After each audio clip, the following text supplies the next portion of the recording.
soucis principaux dans le contrôle de l'exposition des travailleurs dans les entreprises, c'est le fonctionnement des pompes.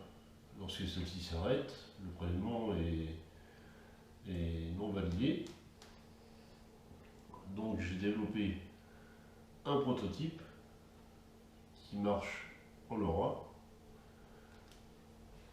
pour contrôler le fonctionnement de ces pompes.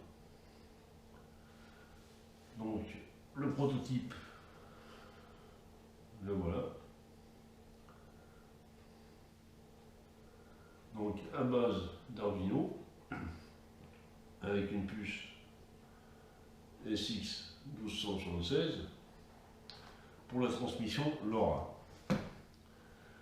Le capteur est un capteur de pression MXP 7020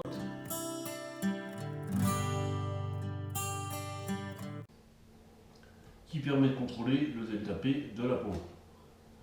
J'ai développé une application sous Android, parce de limité 1 par moteur 2, de façon à contrôler le delta P de la pompe et son bon fonctionnement. Donc voici une petite démo. Donc là, je branche le récepteur.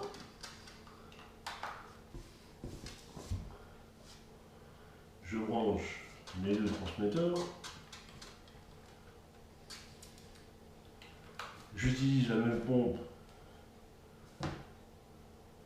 pour les deux dans un premier temps, de façon à juste vous montrer.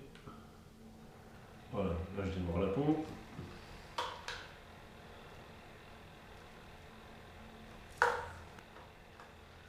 Voilà, donc là on a les deux modules émetteurs de pression, le module récepteur qui est connecté en LoRa, avec les deux modules émetteurs.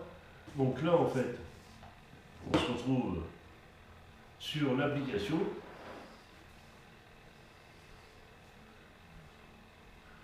qui nous permet de contrôler le fonctionnement des pompes.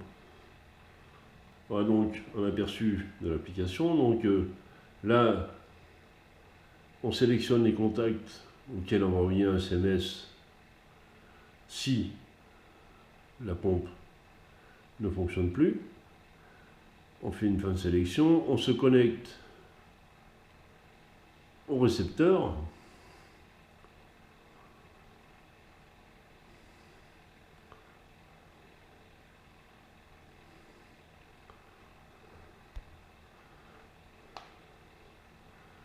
Et donc sur cette page, on voit que la pompe 1 est OK, la pompe 3 OK, avec le graphique de la pression. Si je bouche le filtre temporairement, on voit une variation de pression.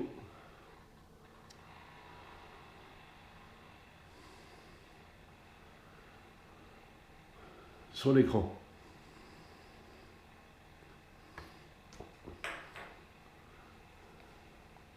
Si je déconnecte un capteur,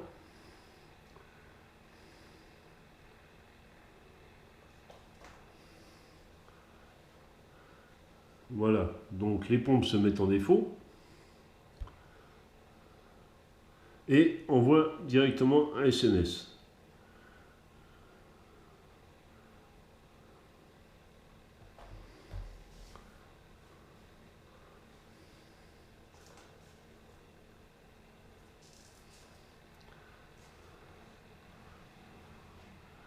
Lorsque le défaut est corrigé, il suffit d'appuyer sur initialisation défaut et tout se remet en route. Quand on appuie sur la touche afficher téléphone, il montre les numéros de téléphone qui ont été sélectionnés. On appuie dessus, ça masque les numéros de téléphone.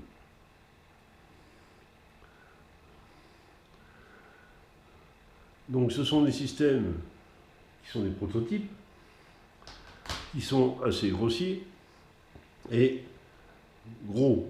Donc pas très facile à intégrer sur des systèmes de prélèvement.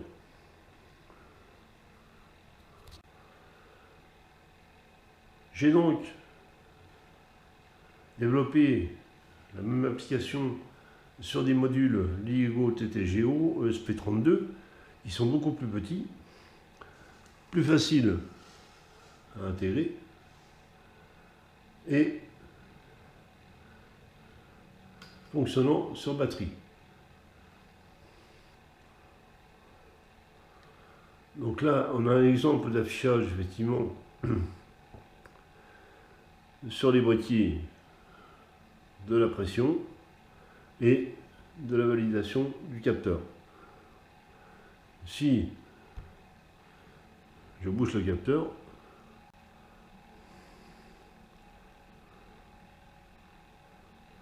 voilà, on a une indication comme quoi le capteur est en défaut.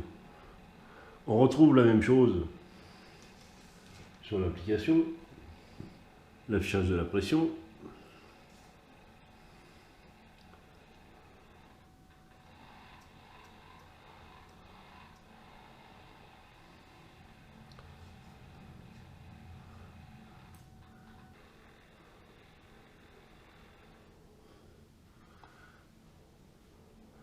De nouveau, le défaut, si la pompe se met en défaut, avec un message envoyé à l'opérateur. En plus de ça, il y a un data logger donc, qui enregistre l'heure, la valeur du capteur et permet de tracer des courbes de pression qui permet de relier ça au débit.